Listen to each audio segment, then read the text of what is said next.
Hello, this is Astrologer Coach Sonja Francis, and today we're going to be talking about the upcoming new moon in Aries, in 15 degrees of Aries to be exact, which will be happening on April 5th at 4:50 a.m. New York time and also at 9:50 a.m. London time. So of course, every new moon marks the beginning of a new moon cycle of a new 28 days. And anything brand new that starts in the next 2 weeks of the cycle gets a chance to get off to a really, really great start. So the new moon is, of course, an introverted time where we go within to learn what we wish to align ourselves with for the next 28 days. So that's the day of the new moon, right? It's very introverted. So I'm not talking about the whole cycle. I'm just talking about April 5th. And we will also talk about setting intentions and the best time to do so towards the end of the video. So stay tuned for that, okay? If you're interested in setting intentions. Now, also I want to invite you, before I get started, I want to invite you to take advantage of the timestamps that are available with this video. I have added them to the description part of the video below. On YouTube, and then also on my website, it's below the video. So in case you want to watch this video in shorter sequences, or you want to skip a part in the video, or you've already seen it, or you want to go back to a part in the video, feel free to use the timestamps. I think they're really a great tool to use if that sounds good to you. All right, now let's talk about the new moon in fast-paced, enthusiastic, and courageous Aries. So we're really asked to connect to our personal goals for the next 28 days and get very clear on what we want to create. So this is an action-packed new moon with the focus on ourselves. Now, if you already know about the Aries energy, feel free to skip to the part where we talk about the particular aspects of the new moon that are more connected to this particular new moon. But let me talk a little bit about Aries for those of you who are not so familiar with that sign. With Aries, we have a tremendous amount of energy and we want to sprint. It's sort of like a do now, think later type of energy. And for those of you who have a strong Aries signature in your chart, you already know what I'm talking about. Now, Aries is the first sign of the zodiac. And so as such, it really represents new beginnings, initiations, breaking new ground, birthing new forms, just kind of like really jumping into life with both feet. Now, an Aries new moon is an especially fertile time for seeding new projects and directions. Now, since the Aries sun has already been traveling through Aries since the spring equinox, since March 20th, we've already felt that energy for quite a while, right? Since March 20th. So think back to the spring equinox, and if you've set intentions at that time, you may actually want to go back to those intentions and see how they feel, how that resonates still with this new moon, and if you want to reinstate those intentions or not. But you can, of course, also set new intentions. But again, later about intention settings later on towards the end of the video.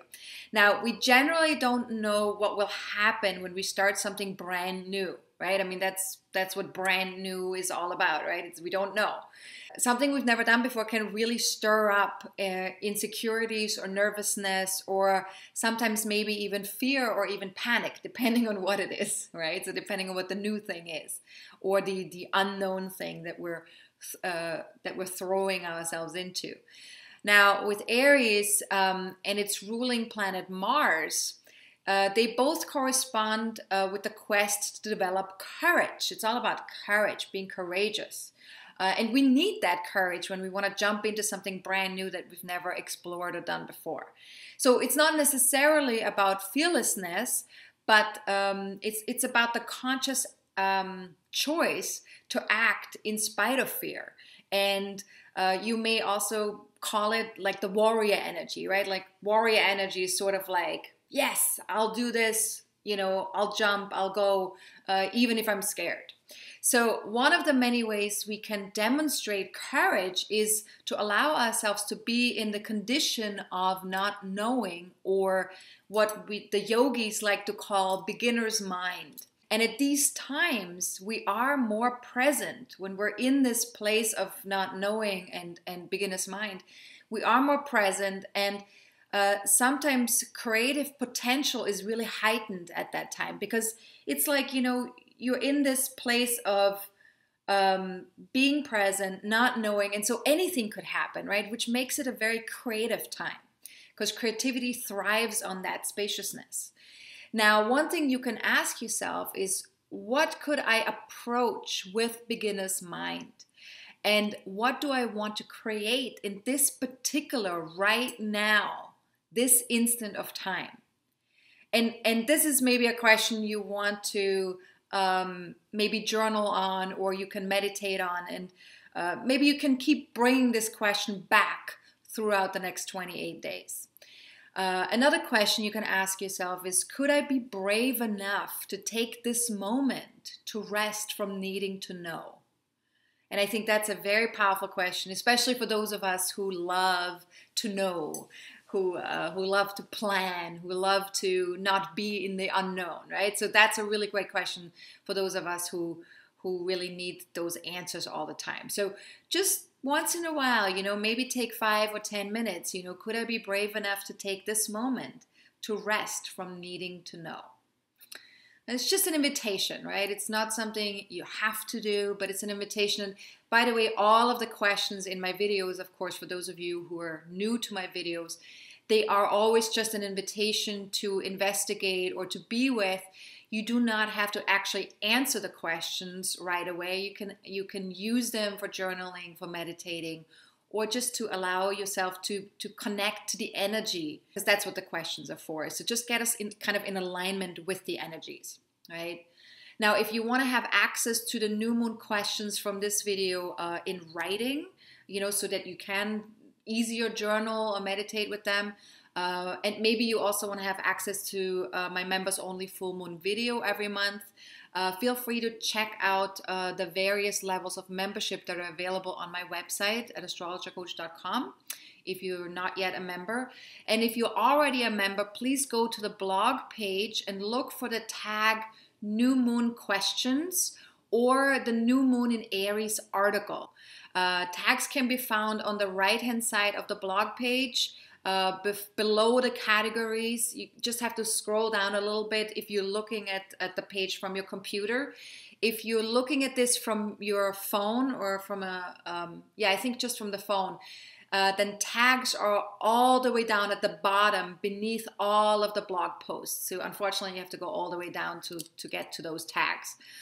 I will be posting the New Moon in Aries article shortly after I've posted the video, so probably around March 30th. So after that will be available to you. So back to the new moon. The new moon makes a square to the Saturn South Node Pluto alignment in Capricorn. So let's talk a little bit about this alignment first before we talk about the square. Now, the alignment between Saturn, Pluto, and the South Node brings our long-term business dealings into deep and sharp focus.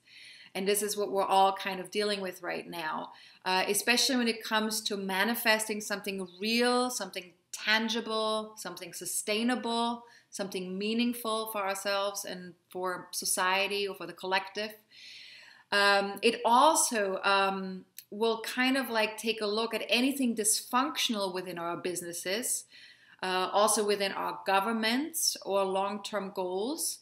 So anything that's dysfunctional really calls for an investigation. So obviously we can't really do much about what goes on in the outside world, other than maybe signing petitions or doing whatever we can. But we have a lot of control over what goes on in our own lives. So take a look at, is there anything dysfunctional in your own businesses or in your own within your own long-term goals that could use some investigating and some looking at. And so we're also being asked, of course, to eliminate or transform anything that is no longer in alignment with our soul's desire for authentic empowerment. You know, the soul always has a desire for authentic empowerment, whether that comes to our own individual lives or when it comes to the collective. And therefore, there's always going to be progress and always going to be movement towards authentic empowerment, rather than, you know, moving backwards. Even if it sometimes seems like we're moving backwards, we're ultimately always making progress and always moving forward. And we can see that more clearly on a collective level when we're looking back 10, 20, 30, 40 years, right? So we're looking back 40 years and we can see quite clearly, you know, where are we now as a society versus where we were 40 years ago. We've definitely made progress in a lot of ways. It's not ideal yet, of course. We're not like at the perfect place where some of us might want to be already, but you know, we've definitely made progress, right? Now, this is definitely for our highest good, you know, to investigate, to look at the dysfunctions. And it's currently kind of what we're doing on a collective level, right? We're definitely seeing the dysfunctions. We're definitely seeing what's no longer working for us. And so we're certainly investigating that, whether that's on an individual level or also on a collective level. And so old dysfunctional structures need to make way for empowering sustainable ones. That's the ultimate goal with this combo, with this combination, right? So ask yourself here, what structures no longer empower me in my own life, right? Because that's where we have control, that's where we have power. What structures no longer empower me in my own life? And if I'm honest, what will almost inevitably break down over the long haul simply because it is no longer sustainable? So just take a peek. This is not about being judgmental with yourself. This is simply about looking to see what works and what doesn't work in my life currently. You know, what is sustainable and what's not sustainable in the long haul. Okay, 2 more questions. If I felt fully empowered from within and absolutely passionate about life, what would I build? What would I build long term? And what would be truly meaningful to my soul and to the collective in the long run? Right?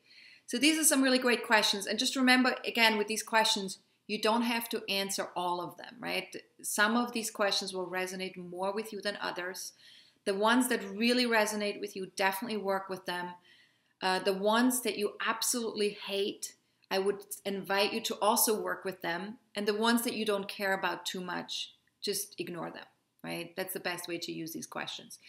Now, the new moon squaring this combo, this Saturn-Pluto South Node combo in Capricorn, really underlines the message that we are ready to take the next step on our path, and that it takes courage. You know, it takes courage to rebuild and to start over. So we have to remember that if we're breaking things down, right, if we're getting rid of dysfunctional things, that means we need to rebuild. That means we need to sort of start over. Maybe not altogether start over, but there will be parts where we need to start over. So, and that takes courage. It takes courage to say, you know what, I'm going to let go of all the dysfunctional stuff and I'm going to start over. And it also becomes clear that it will take time. You know, when we start over, when we rebuild, that takes time usually. And so the message here really is take it steady. Take it steady, which of course with the Aries energy that sometimes can be a little bit challenging. And that's why there is a square here with, you know, allowing ourselves on the one hand to be courageous, but on the other hand to not speed things up too quickly, to not get impatient, right? That's the Capricorn energy, is about steady energy. Now ask yourself, where am I being called to take a risk and to try something new? And what benefits might I reap from taking that one step at a time? So if we're being called to taking a risk right now and to trying something new, you know, how are we going to be able to take that one step at a time? You know, rather than just going, you know, like a really fast car, you know, like Aries is like a fast car, right? But rather than stepping on the gas in this fast car, we want to actually drive in like third gear, right? We want to take it slower, maybe even sometimes go into second gear. For those of you who know how to drive gear cars. I'm from Europe, so I'm familiar with gear. If you're always in automated, then you might have to just kind of like put the brake on once in a while, right? So that the car doesn't go too fast. That was maybe not the best analogy for everybody, but I hope it makes sense. All right, so another question you can ask here is, what if it were possible to leverage patience, maturity, and enthusiastic risk-taking towards my long-term achievements? And that is a really, really great question. So I'm going to say this again. What if it were possible to leverage patience, maturity, and enthusiastic risk-taking towards my long-term achievements? And so long-term achievements, by the way, could be anything that you're setting out to do that will take, you know, that you know is not going to happen right away, that you know is going to be sort of a process that will take, you know, maybe a couple of years, okay? Or a couple, doesn't have to be a couple of years, could be like, you know, 6 months, 9 months, right? Now, what do I see that needs changing in my life? That's another question, right? Because with Aries making a square to these Capricorn planets, you know, there is something that we're at a turning point here. Something's shifting, something's changing. What needs changing in my life? And what if I brought 5% more self-responsibility to that? And 5% more courage? And what is the best outcome in the long run? And so these are great questions, because very often even if we know that something needs to change in our lives, right? We very often feel uncomfortable with making these changes, right? And so if we know that something needs to change, but we're uncomfortable with making these changes, we tend to come up with reasons, you know, why this is not a good idea. Or we come up with like, you know, saying, well, it's up to somebody else, right? It's up to this group of people, or it's up to, you know, the government, or it's up to this person in my life, or it's up to my boss, right? So we sometimes come up with reasons for why we're not actually able to implement these changes. So what if I brought 5% more self-responsibility to that, and 5% more courage? And just play with that a little bit. And then what is the best outcome in the long run? Because if we can actually project out into the future what the best outcome might be, we might be able to gather more courage, right? To go, okay, yes, I can do this. I can make these changes for myself. And Aries, of course, gives us the courage to do so. Now, let's talk about another aspect in this new moon chart, which is also connected to Saturn. Saturn in Capricorn also sextiles the Neptune-Mercury alignment in Pisces. Now, this alignment has been in place for a while because of Neptune's station phase and retrograde phase, and now it's direct again, but still it's been connected to Mercury in Pisces for a while. So this aspect really bears a cosmic message about relating to our long-term goals in a loving, kind manner. So really kind of like it's about softening our approach and perhaps releasing any rigid shoulds that we have around any goals that we have created, and any obligations that are not aligned with our highest calling. So let me say that again, right? So with the Capricorn energy, we sometimes have shoulds in place. I should be here, or this should be this way, or people should be reacting in that manner, right? So these shoulds that we sometimes have in place, they're conditionings. There are messages that we've received from authority figures, from caregivers. And these shoulds can really limit us. They can really limit us in our day-to-day experience. And so, especially if they become rigid, right? If they become sort of like unmovable, like the should is unmovable. And so it serves us to let go of these unmovable shoulds in our lives. And also any obligations that are not aligned with our highest callings, because Capricorn is also connected to obligations. So there's the shoulds and then there's the obligations, right? What we feel obligated to do because we think we have to do it, right? And again, if that becomes rigid, if there's no flexibility there, if there's no movement there, we're really not serving anything. We're not serving ourselves. We're not serving society in that way. We're not serving other people. When anything becomes rigid, it's not really of service, right? It becomes breakable, right? When something's rigid, it more easily becomes breakable. So we want to take a look at that for ourselves. And so in the same spirit, we're also asked to slow down, right? When we slow down, it's easier to see, where we're possibly creating rigidity. And also remember, rigidity comes from fear. It comes from being scared, and we want to hold on to something that's familiar. We want to hold on to something that we feel is correct, right? Because we've been told it's correct. So it comes from fear, though. It comes from not being present in the moment to see what's actually so. So we're being asked to slow down. Capricorn likes to go slow. Pisces likes to go slow. And really focus on quality over quantity. Focus on sustainability over novelty. Focusing on ease over force. And that's very important, right? We don't want to force things. That's not useful. It's not helpful, because again, force comes from fear. So what if we could be both productive and gentle with ourselves, right? Capricorn likes to be productive. Pisces likes to be gentle. So what if we could be both productive and gentle with ourselves? And that's the opportunity here, right? With this sextile. So questions you can ask yourself here is, what structures might support my emotional well-being and connection to the intuitive? Because, right, Pisces is our emotional well-being. It's our connection to the intuitive. And Capricorn is about structures. So what structures might support my emotional well-being and connection to the intuitive? And what commitments might connect my ambitious self to my soul self?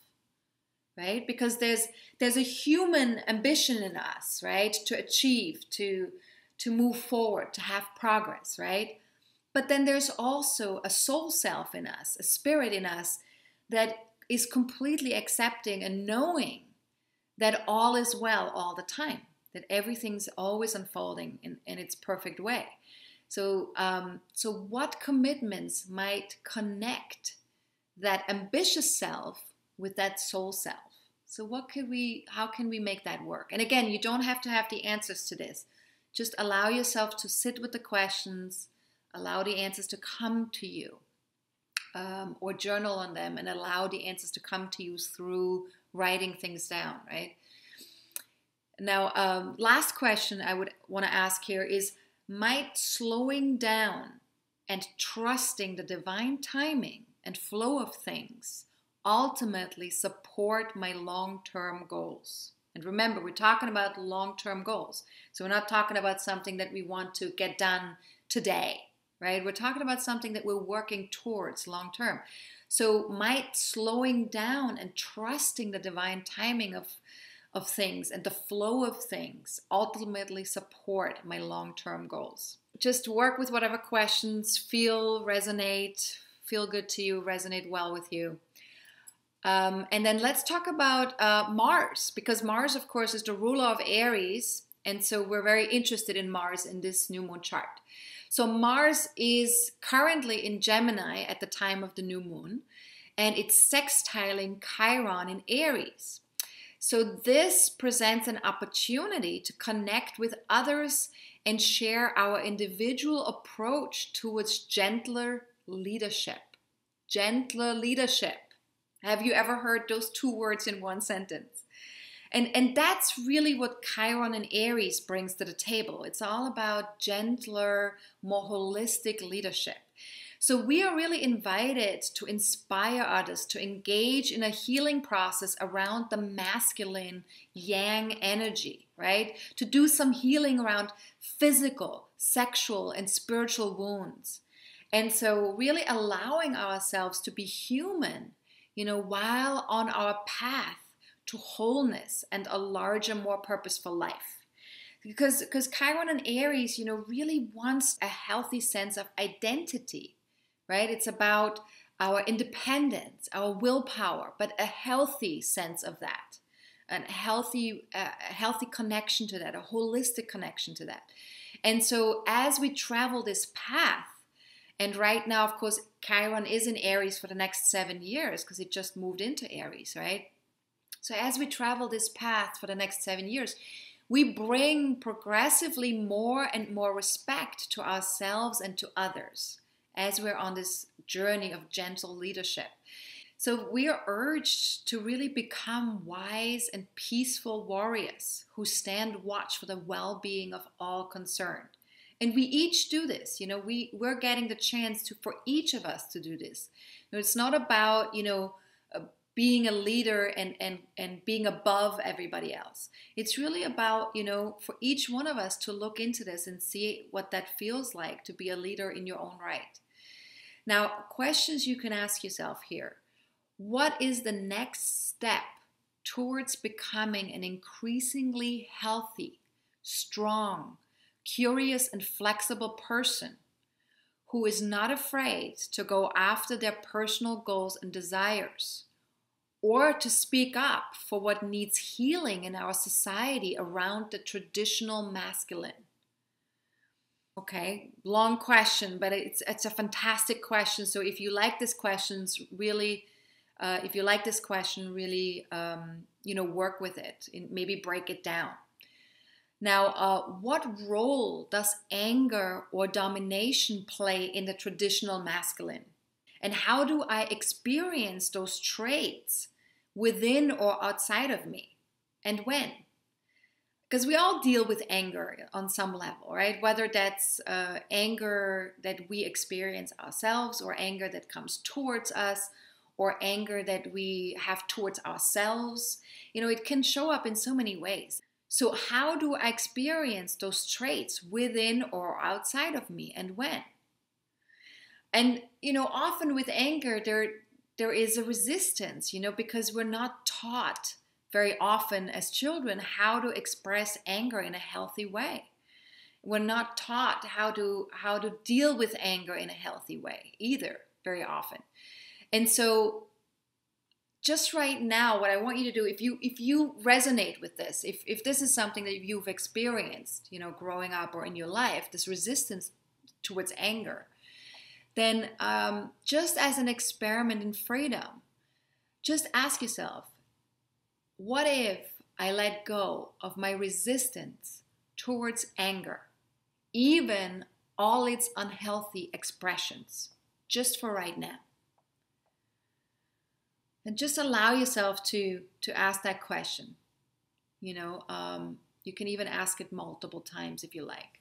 So what if, as an experiment in freedom, I let go of my resistance towards anger, even all its unhealthy expressions, just for right now? And just see what happens when you do that. So it's also worth mentioning that we'll be dealing with a lot of station phases this month. And station phases means that a planet slows down because it's preparing to come to a halt. And in this case, the 3 station phases that we'll be talking about here is all planets that are preparing to go retrograde. So one of the station phases will be Jupiter, that starts on April 2nd. Pluto, which starts on April 8th, and Saturn, which starts on April 14th. So as you can see, April is filled with station phases. And keep in mind that these station phases create awareness. And this is very important, that we use them for our advantage, right?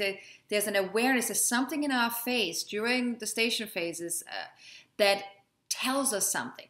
So when we prepare for a retrograde, when we prepare for a retrograde phase, these planetary energies in turn prepare us to seek inner clarity and connection to the more intuitive energy within us. So it's really an invitation to pay attention. So this whole month of April is a big invitation to pay attention to Jupiter, Saturn, and Pluto, to those energies and how they show up in our lives. Now, Jupiter in Sagittarius also trines the new moon, as well as it's exalted because of the station phase. So let's talk a little bit about that. This might very well bring some extra expansion to our new beginnings. And Jupiter also shows us where we need to seek insight by an increase in our knowledge. And so when we talk about knowledge with Jupiter, especially in Sagittarius, knowledge that we can gain either through exploring life or via higher education. So anything that we're learning beyond what we already know, right? Or by exploring life and doing things that help us understand ourselves better, other people, life, and so on, right? Now, possibility, optimism, and growth, and that includes mental and spiritual growth. These are just some Jupiter keywords, right? That probably will show up during the time of the Jupiter station. So we're definitely more aware of Jupiter's energy until April 16th. That's when it's the strongest, the station. And this awareness helps us to get more connected to the jovial energies within us. And so, or the lack of jovial energies within us as well. It could be both, right? Either what's there or what's not there. We just become more aware of that. And so we get to see where we need to embrace them more fully so that we can use them in a healthy way. And because we don't want to get lost in our lower, more denser versions of this Jupiter energy, which is stuff like blind optimism or excess or stretching the truth or overindulgence, right? These are all Jupiter traits as well on the more denser level of Jupiter. So what you can ask yourself here is, what am I most aware of at this time? At this time of this station phase, what am I most aware of?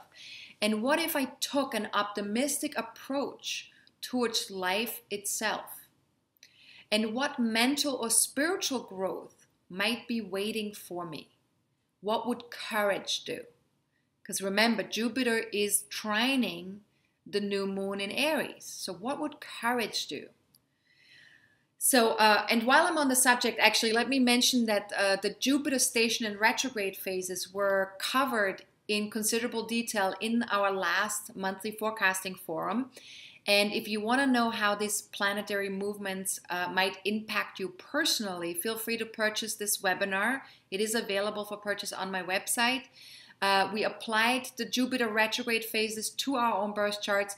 So you can either click on the link below this video on YouTube or on my website, or you can also go to my website at astrologercoach.com and just look for services on the top right hand corner of the website, and then hover on top of services and then click on the link that says webinars. And then once you get to that page, the webinars page, you will find several webinars, and one of them is the webinar with spring equinox and Jupiter retrograde phases. So that's the one that you want to get if you're interested. Now, there's also a special offer linked to that recording. If you sign up for the next forecasting forum by April 9th, I will include this particular webinar for free with your purchase. So that's something that you might want to consider as well if you want to get that webinar. And so you get 2 for 1 basically. And the next forum will be live on April 19th. And we will cover the Pluto and Saturn station and retrograde phases in more detail in relationship to our own birth charts. So feel free to register for that one, or for more information, you can click on the link below this video, again, there will be another link for the forecasting forum on April 19th. Or you can also go to my homepage, astrologercoach.com, and scroll down to where it says Forecasting Forum Countdown. There will be a link there that you can click on that says Register Now, and it will get you to the Forecasting Forum page. All right. Now, Star and Superstar members will be automatically signed up for the forums and will receive 2 emails. One with the link to join the live webinar and another one with a link to download the video recording after we're done with the live event. So watch out for those emails. And if you don't receive these emails and you are a Star or Superstar member, please check your junk mail folder if they're not in your inbox, or email us right away so we know that you're not receiving them. Now, during the upcoming retrograde phases, it may be even more advisable than normal to keep the focus on ourselves. So when Jupiter starts to go retrograde, when Saturn starts to go retrograde at the end of April, when Pluto starts to go retrograde in April, they all go retrograde in April, Jupiter, Saturn, and Pluto. So when that happens, and by the way, any of that is also listed in my weekly forecasts. If you just want to look up, each week you can look up and see what's happening each week. So when that happens, keep the focus on yourself and really check in frequently with your inner compass, if possible. We also get a chance to see what works and what doesn't in certain areas of our lives, so we can really take stock. This is the month to take stock and see what needs a do-over or at least a reassessment, right? So we will talk more about this in our next forum, and also probably in the next members only full moon video, I will talk more about the Pluto and Saturn station phases as well.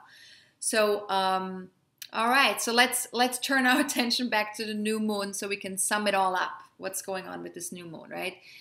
Now, as you may have noticed, shifts are happening everywhere.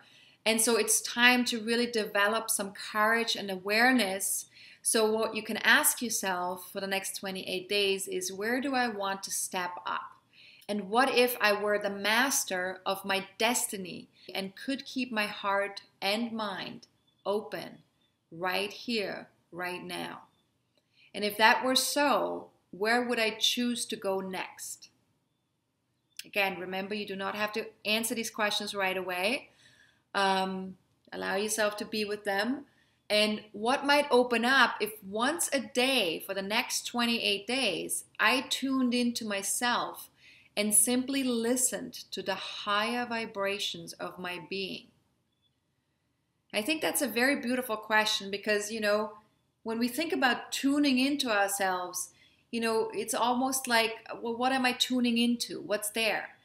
But if you tune into yourself and you really just attempt to listen to the higher vibrations of your own being, there's something to really tune into, right?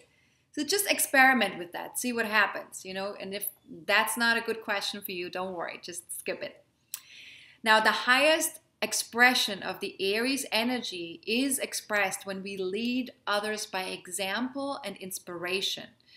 And therefore, of course, they follow us because they see our courage and our enthusiasm for life and want to be a part of that. So that's kind of how really true leadership shows up, and how gentle leadership also shows up, right? So ask yourself, what if I dared to lead responsibly and with integrity? What if I were the one who inspired others and teaches compassion and connection to the divine? What if I were the one who inspires others and teaches compassion and connection to the divine? I think that's a really beautiful question. And what single simple action step would I take right now in support of someone's healing process if that were true?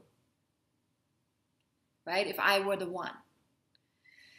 And as best as you can, be patient and brave. Listen to your inner voice and bring your unique, passionate human self to the world. Remember, you are human.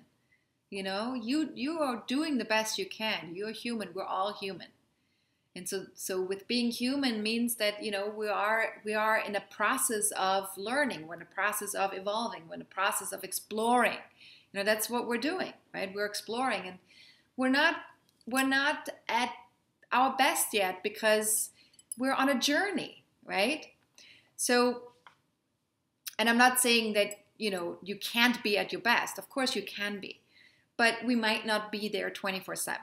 Right? So we are on a journey, and as we are allowing ourselves to be human and unique and passionate, that is something that other people can relate to and can aspire to, right?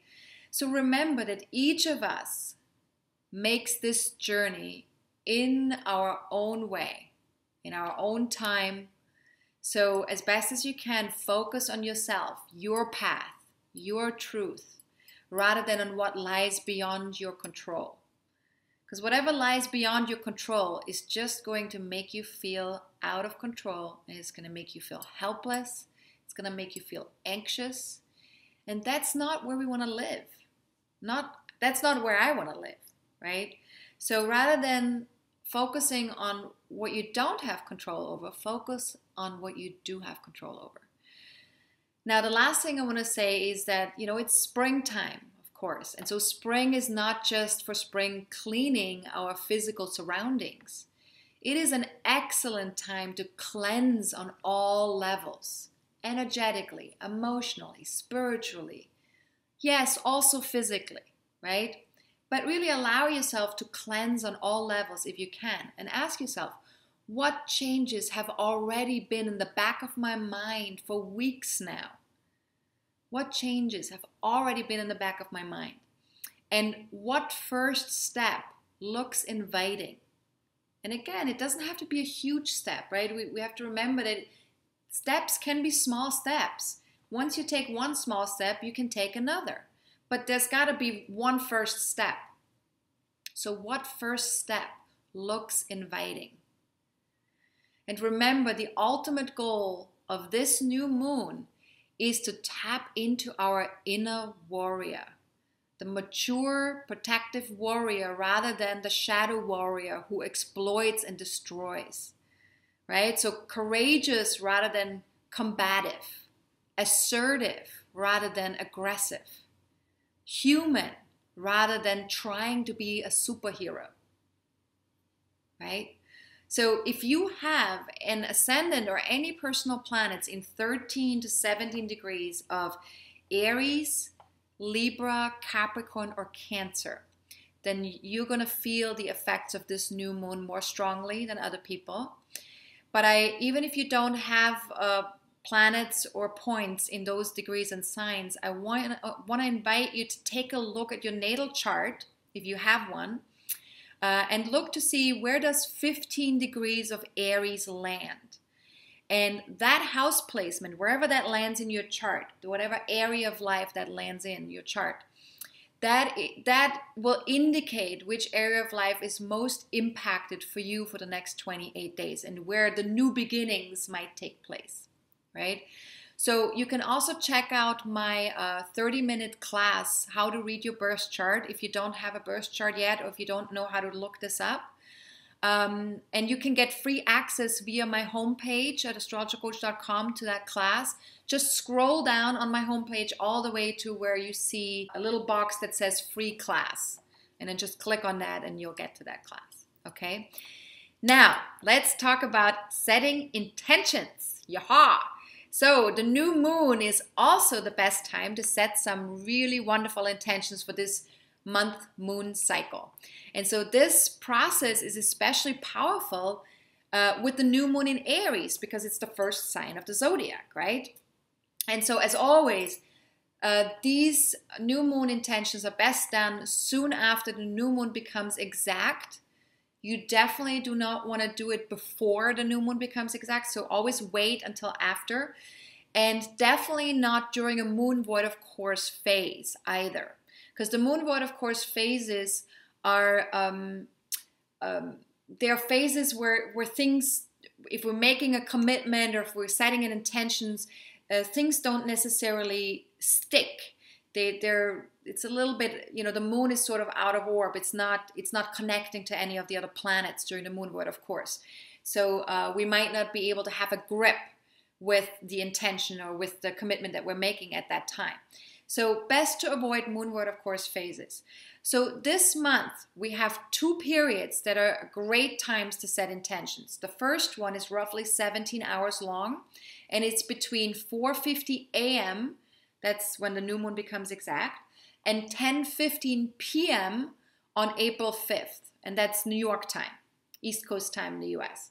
And if you aren't able to set intentions during that time period, wait until the next day. Specifically, there is a 24-hour period within which, so these are long periods of time where we actually are able to set intentions and where it's most powerful.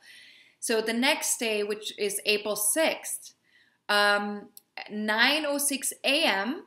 until the following day, 9:06 a.m. on April 7th. So those are the times that are most powerful, and all of those are New York time, East Coast time in the US. If you live in a different time zone other than East Coast time, and you want to convert those time zones, you can either do this online, or you can also just join my Facebook fan page or my Twitter page, because I'll be posting reminders during those times when it's the best time to set your intentions. So if you don't want to be doing the converting, or you're not sure how to do that, then just follow me on Facebook or Twitter, and just whenever I post, set your intentions now, or now is a good time to set intentions, then just take a piece of paper and write them down, or whatever works for you, right? Now, if you want more information about setting intentions, go to my website, to the blog page on my website, and look for astrology articles, or look for the tag that says New Moon Intentions. There's a tag on the right-hand side of the blog page. And I also have some bonus questions that you can use for setting your intentions, which are available via my New Moon article for all my members. So if you're interested in those bonus questions and you're not yet a member, then just take a look at memberships and see if that's something that you might want to check out or experiment with. And just remember also, with these memberships, you can cancel at any time. You can upgrade them to other membership levels. You can downgrade them to other membership levels. You can pause your membership. All of that is available. So there are no strict rules or obligations. Yes, if you commit to a membership, you definitely have to pay for that month or for that year, whatever you're committing to. But other than that, there are options. There's flexibility within the rules, right? Now, to sign up for my monthly newsletter, if you don't want to be a member, but you want to receive my monthly newsletters, which have the new moon video is in that monthly newsletter, special offers, announcements about courses, or like retreats or online courses, or my business. If you want to receive that, then either go to my homepage at astrologercoach.com, and you can sign up for my newsletter right there, or you can also send us an email to info@astrologercoach.com and just write newsletter in the subject line, and we'll sign you up for that too. Now, anything else, if you have any other questions for me, general questions about astrology, general questions about the new moon, feel free to email me at sonja@astrologercoach.com or info@astrologercoach.com. Either way, I will receive both emails. If you have any personal questions that require of me to pull up your birth chart, I will ask you to either book a reading via my website, or any questions that are connected to what's coming up within the next 30 to 40 days. You can also join the next forecasting forum that will be live on April 19th. And I'm always happy to answer questions there as well. So that's it. That's it for this new moon. Remember, it's an introverted time. And my members will see me again in 2 weeks around the time of the full moon. So we can look at how far we've come since setting our new moon intentions. And everyone else will see me in 4 weeks from now when we talk about the next new moon. All right, have a fantastic new moon. Have a fantastic April with all the station phases. And much love to all of you. This is Astrologer Coach Sonja Francis. Goodbye.